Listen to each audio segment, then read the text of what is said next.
Bom dia, galerinha do quinto ano. Estamos aqui mais uma vez para mais uma aula de história, tá bom?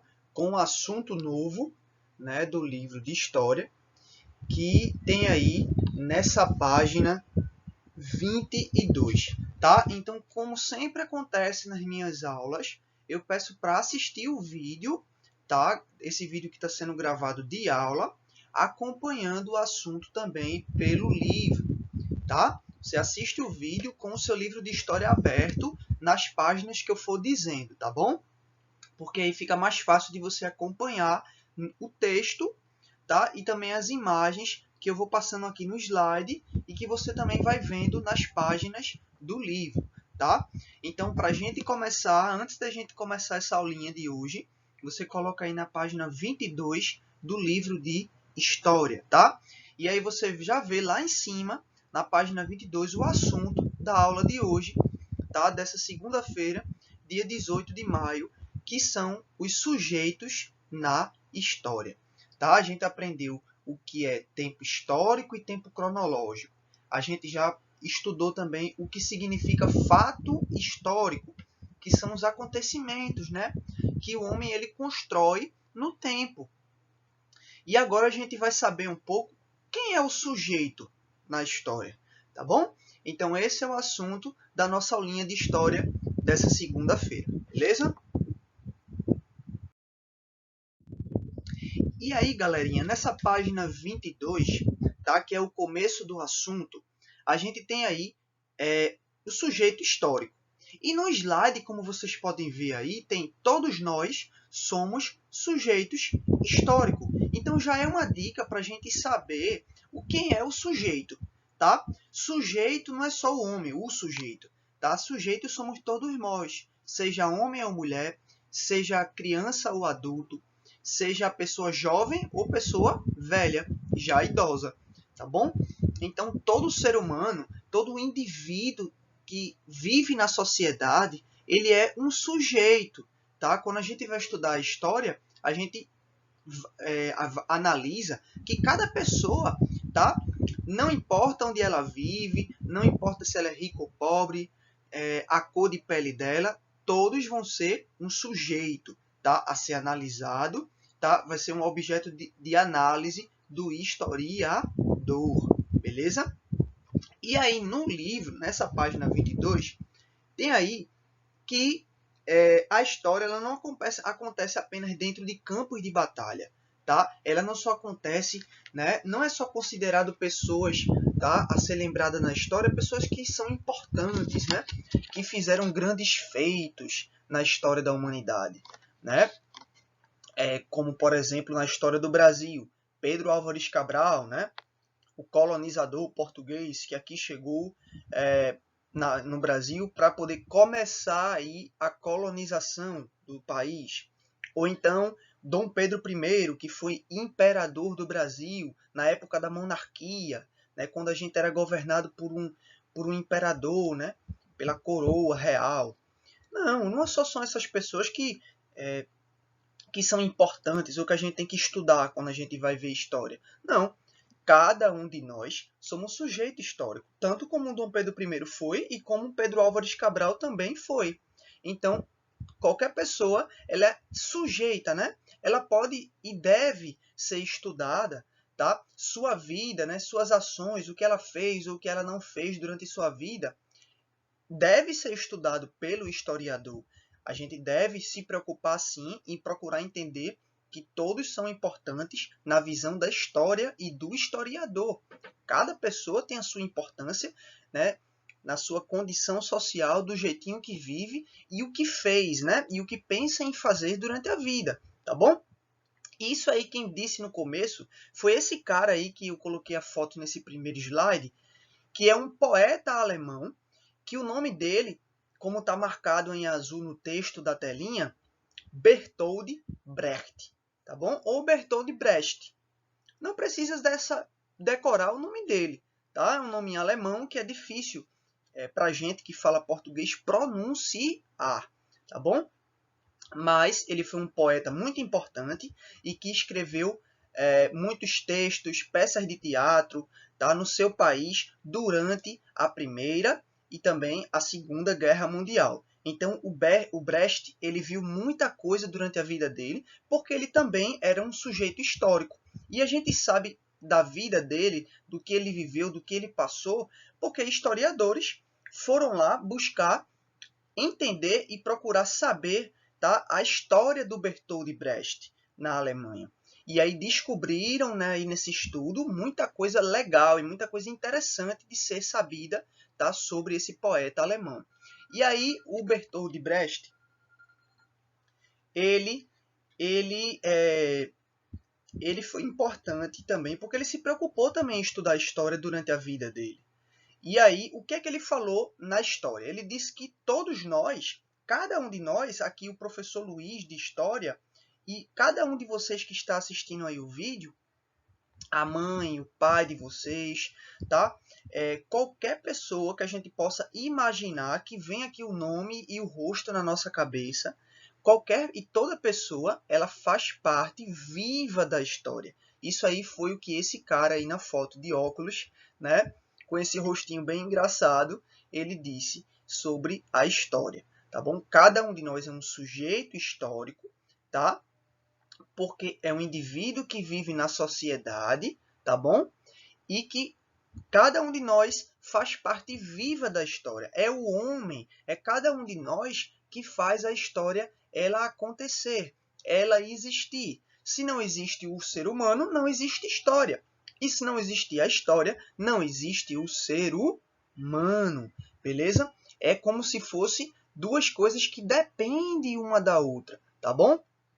E aí ele diz depois que devemos valorizar toda e qualquer experiência e atos das pessoas comuns, tá? Não é só a gente procurar entender, estudando história, as pessoas que foram importantes, né? Os reis, os imperadores, tá? Os navegadores, os guerreiros. Não, cada um ele construiu, tá, o seu espaço e o seu tempo na história, porque como esse poeta alemão disse, cada um de nós é parte viva da história, tá bom? É um indivíduo que vive na sociedade. Então esse é o sujeito histórico, tá? É o indivíduo que vive na sociedade e que é parte viva da história e que deve ser estudado e que sua vida deve ser valorizada, tá bom? E aí ele diz também, olha só, ninguém faz história sozinho, tá? Cada um de nós, ele construiu alguma coisa ou vai construir durante sua vida, tá bom? E cada vida de cada pessoa é importante do ponto de vista da história, tá? Então, a gente estudando história, a gente procura saber, por exemplo, quando não tinha no Brasil escravidão das pessoas negras, tá? Quem foram essas pessoas que foram escravizadas? Tá? Qual é o nome delas? O que é que aconteceu durante a vida delas? Olha só, é uma dica aqui, tá? De como o historiador, ele vai analisar as coisas, tá bom? E aí a gente vai procurar saber um pouco disso mais para frente nesse vídeo, tá bom? Então esse aí é a parte de que todos nós somos sujeitos históricos. E aí, pessoal, temos nessa segunda telinha a pergunta: o que são fontes históricas? Tá bom? A gente viu quem é o sujeito histórico e agora a gente vai entender o que são fonte histórica. O que é a fonte histórica? Tá? E aí você agora, acompanhando essa videoaula, coloca aí na página 23, tá? Vira a folha, coloca na próxima página, onde tem lá em cima o título Fontes Históricas, tá? E aí o que é a fonte histórica? É tudo aquilo que pode nos servir como fonte de informação para a reconstrução de fatos históricos. Nossa, é uma definição bem grande, né? É tudo aquilo que pode nos servir, tá? A gente que estuda a história ou o próprio historiador, como fonte de informação para a reconstrução de fatos históricos. Então a gente pode dizer que a fonte histórica, resumindo, ela é uma fonte de informação. É ela que vai mostrar para o historiador as informações sobre aquilo que ele quer descobrir. sobre aquilo que ele quer conhecer, tá? Do passado, tá? Voltando, as fontes históricas elas vão mostrar as verdades, as informações sobre o tempo passado. O historiador e a gente que estuda história, né? Eu, professor, e vocês, estudantes, a gente se encontra no tempo presente. Então, para a gente entender o que aconteceu lá atrás, a gente tem que fazer uma viagem ao passado e voltar para esse tempo passado. O que é que a gente vai encontrar, tá, nesse tempo passado? Fontes históricas, tá? Uma fonte de informação sobre o que aconteceu lá atrás, tá? Sobre algum fato histórico que ocorreu, tá? E aí a gente vai saber o que realmente aconteceu, quem foi o sujeito histórico que estava envolvido naquele fato histórico, tá? São 3 palavrinhas, tá? No estudo da história. O sujeito histórico, que é o homem, a fonte histórica, que é a informação, e o fato histórico, que é o acontecimento, tá? Então tem que juntar essas 3 coisinhas para a gente entender a história, tá? E aí tem, você sabia? Acompanhe aí na telinha também. Por muito tempo, até o início do século XX, a gente está no século XXI, agora em 2020, e século XX, 100 anos atrás, né? O século passado. Apenas textos escritos, oficiais e autenticados por algum governo de algum país é que eram considerados fontes históricas. Tá? Ou seja, uma carta que foi escrita pelo imperador Dom Pedro II, no século XIX, era considerado uma fonte histórica, tá? Um diário que foi escrito por uma princesa, tá? Na Inglaterra, então era considerado uma fonte histórica, tá? Uma carruagem que foi descoberta numa escavação, tá? Por algum arqueólogo, uma carruagem que se descobriu que ela pertenceu a um visconde, né? Uma pessoa rica, da nobreza, da realeza. Então, era considerada essa carruagem uma fonte histórica, porque mostrava uma informação sobre o passado daquela pessoa e daquele momento que ela viveu. Mas, hoje, no século XX, bem depois, a gente sabe que fonte histórica pode ter sido deixado qualquer coisa. Então, como tem aí na tela essas 4 fotos que eu coloquei, atenção agora no slide. Tem fontes históricas, vários tipos de fonte histórica, que foram deixadas na pré-história, tá? Para a gente conhecer hoje no tempo presente o que aconteceu na pré-história no tempo passado, tá bom? E aí a gente tem essas pedras aí em cima, eram pedras polidas, né? Pedras lascadas, que o homem da caverna, o homem pré-histórico, ele usava batendo uma na outra para fazer pontas de lança, né? Para usar como armas, como ferramentas. Ele a usava também para bater, chocar uma pedra com a outra. E aí sai faíscas para ele poder ter o quê? O domínio do fogo, né? Lascando uma pedra na outra. Ao lado tem essas pinturas desses animais, né? Pintados de vermelhos, que se encontram na parede de uma gruta, de uma caverna. Tá? A gente chama essa pintura de pintura rupestre. Também é uma fonte histórica que foi deixada por esse homem que viveu na pré-história, tá? Antes da invenção da escrita, há milhares de anos atrás. A gente tem aí esse crânio, né, que é um fóssil do ser humano, tá? Uma parte de um esqueleto que foi encontrado numa escavação arqueológica, que também é uma fonte histórica. E a gente também tem essas várias ferramentas e armas que também foram deixadas como fonte histórica, tá? Para dar para a gente informação sobre como o homem pré-histórico vivia, tá? O que ele comia, tá? Onde ele dormia, em que local, em que região ele gostava mais de ficar, tá? Então você tem várias informações que podem ter sido deixadas, tá? A partir quando a gente pega essas fontes históricas que estão aí na tela e a gente passa a analisar elas, uma por uma, em seus detalhes, tá bom? E aí no texto, na página 22, a gente tem 2 fotos lá em cima, tá? A primeira foto é como se fosse de um documento escrito, tá? Uma carta, cartas antigas. Cartas antigas também é um exemplo de fonte histórica, tá bom? E aí a gente tem esse homem aí, observem com atenção no livro de vocês de história, na página 23, esse homem aí, ele é um arqueólogo e ele está numa escavação, tá? E ele encontrou aí um vestígio, né, uma pista do passado. E essa pista a gente também chama de fonte histórica, beleza? A fonte histórica, até o início do século XX, ela era sim, né, somente um documento escrito que fosse oficial, né, assinado por uma pessoa importante, tá? Um imperador, um rei. Mas hoje a fonte histórica pode ter sido deixado qualquer coisa, né? Vestígios, tá? Do homem que viveu no passado, tá bom? Então, a fonte histórica tem aí também no texto, nessa página 23, tá?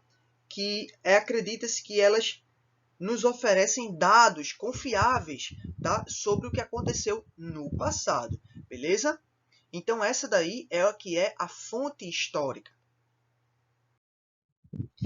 E aí, pessoal, eu trouxe aqui um exemplo de uma fonte histórica que não vai nos trazer uma informação sobre a vida da pessoa que viveu há 256 anos atrás aqui no Brasil, tá bom?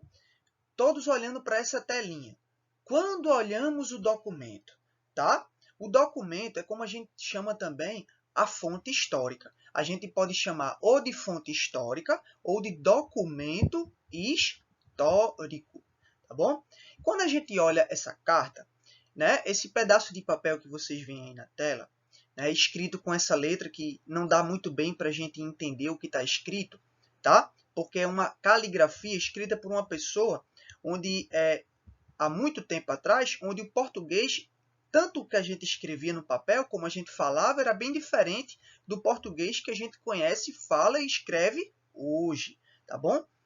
Essa carta aí é uma carta de liberdade que foi feita, tá, por um homem que deu a liberdade a uma escrava, tá, uma negra que tinha sido escravizada aqui no Brasil, chamada de Inácia, tá? Inácia, ela foi escravizada por um senhor de escravos, né, um fazendeiro no sul do Brasil, em Porto Alegre, né, no Rio Grande do Sul, tá? E aí essa é a carta que deu a liberdade para Inácia, tá? Inácia, ela carregava esse documento com ela para poder provar que ela deixou de ser escravizada e passou a ser uma mulher livre, tá bom? Mesmo como negra, num período de escravidão no Brasil, tá? Quando a gente olha qualquer documento como essa carta de liberdade, o que é que a gente, quais são as 3 perguntinhas principais que o historiador e quem gosta de história, ela faz, tá?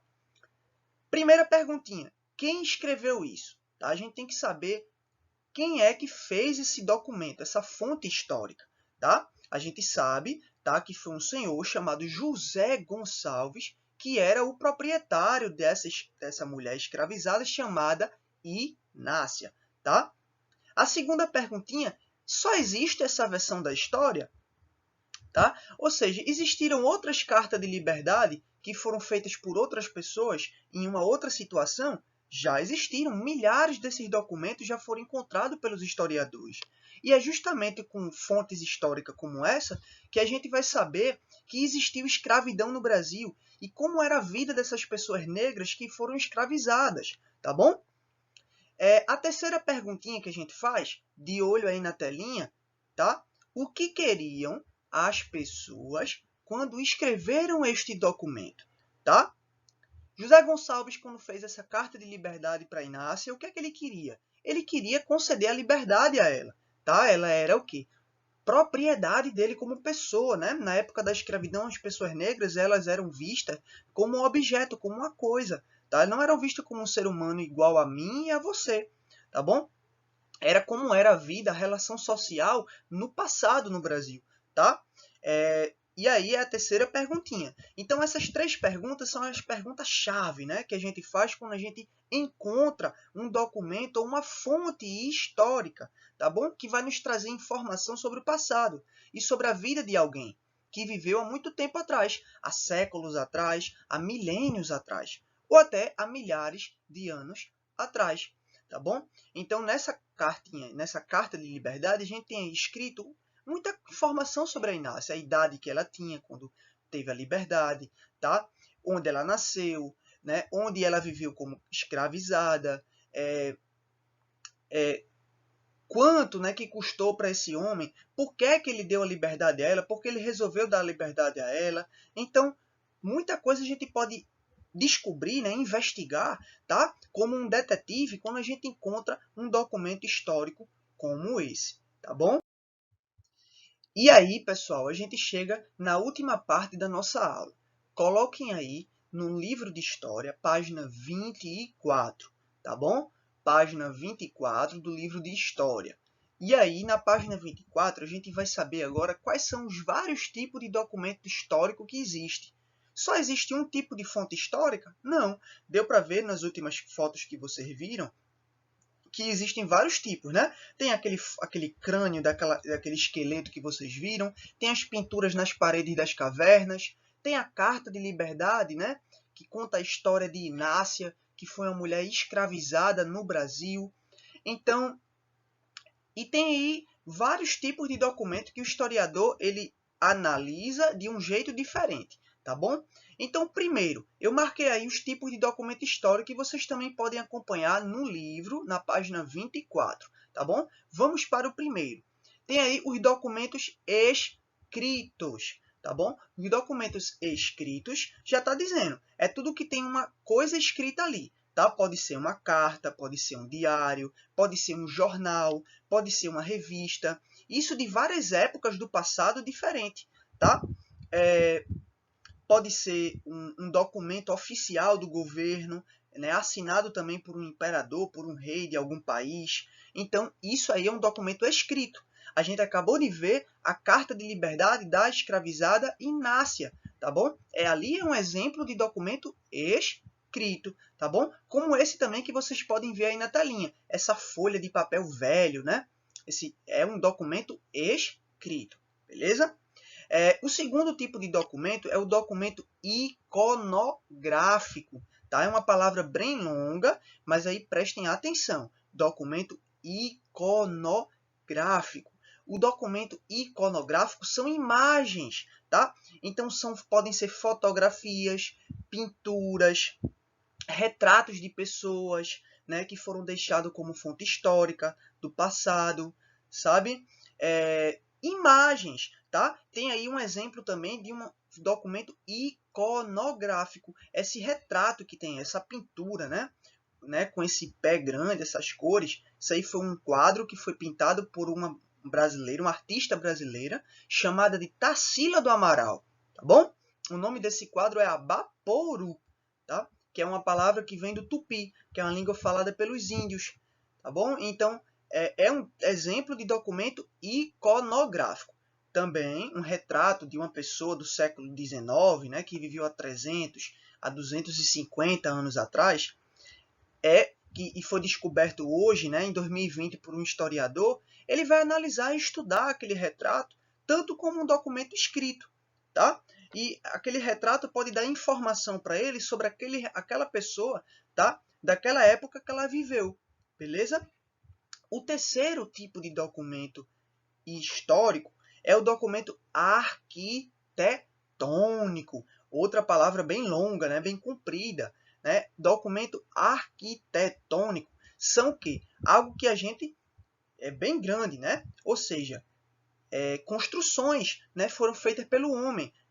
Igrejas, templos, tá? Esculturas, né? Tudo que foi construído, que é de pedra, que pode ser de mármore, que pode ser de ferro, estátuas, tá? Que a gente pode encontrar numa praça, né? No meio da rua, tá? Uma estátua de alguém, de alguma pessoa importante, um poeta, um político, tá? Da história daquele país. Então, também são um documento histórico, tá? Porque a estátua de uma pessoa, quem foi aquela pessoa, tá? Quando ela viveu? Por que resolveram fazer uma estátua dela no meio da rua ou de uma praça pública, tá? Então a gente já vai analisar aquela estátua e vai saber pegar informação sobre aquela pessoa, tá? Que está sendo representada naquela estátua, tá bom? Então as igrejas que tem aqui em Olinda, por exemplo, no sítio histórico de Olinda, quem já visitou, né? Quem já foi lá nas ladeiras e conheceu, aquelas igrejas foram construídas há 400 e poucos anos atrás, tá? A mais antiga é do ano de 1536, tá bom? ainda quando o Brasil era colônia de Portugal. Então essas igrejas é um documento histórico arquitetônico. Essa palavra vem de arquitetura, tá? É um prédio, é uma casa, é um sobrado, tudo que foi construído por alguém, tá bom? E aí vocês vão ver também aí nessa página 24 do livro, beleza? Acompanhem aqui na telinha do slide a minha explicação e também no texto e nas imagens que vocês vê aí na página 24. A gente tem outro tipo de documento histórico, os objetos arqueológicos, aquele que eu mostrei um pouco atrás nesse vídeo. Veja, né? Os fósseis que foram deixados na pré-história, as pinturas nas cavernas, tá? As pedras, né, que eram usadas para fazer uma ponta de uma flecha, de uma arma ou uma ferramenta, né, pelo homem das cavernas, né, o homem pré-histórico. São objetos mais antigos, né, de milhares de anos atrás. Tá? Um fóssil de um dinossauro, por exemplo, é um objeto arqueológico que foi encontrado numa escavação, tá? E ele estava há milhares de anos embaixo da terra, no subterrâneo, tá? Escondido. E aí, numa escavação, os cientistas eles encontram esse objeto, tá bom? E ele vai nos dar informação sobre aquele animal ou aquele homem daquele tempo passado, tá bom? E aí, o último tipo de documento histórico é a tradição oral. A tradição oral é um documento histórico que é um pouco mais difícil da gente entender. Então, prestem bastante atenção. Tradição oral vem de dizer, de falar. Então, são histórias que são contadas de avô para pai, de pai para filho. Tá? São lendas, né? São o quê? Folclore, né? Personagens como o Saci, como a Curupira. Alguém aí que está assistindo esse vídeo já ouviu falar desses personagens? Tá? Eles são o quê? O folclore, as lendas, tá? As histórias, né? Que são contadas dentro de uma tribo indígena, ou de uma pessoa para outra. Aquela história, né, que a gente sempre, a avó da gente, ou alguém mais velho na família, sempre conta para a gente, ou já contou para alguém da nossa família. Essa história ela fica guardada na nossa memória para sempre. Tá? Então, essa é a tradição oral. Também é um tipo de documento histórico. Tá bom? Então, esses aí são os tipos diferentes de documento histórico. Tá bom? Essa camisa que tem aí, uma roupa também pode ser um documento histórico, tá bom? Um documento material, tá? Uma roupa, um pijama, né? Que foi do nosso bisavô, que aí foi encontrado no guarda-roupa, na gaveta. É um documento histórico que vai passar informação para a gente de quem foi nosso bisavô, como ele viveu, onde ele viveu, tá bom? Esse revólver que está aí também é um exemplo de uma arma que foi encontrada, que foi usada numa guerra há muito tempo atrás, também é um exemplo de documento histórico, beleza?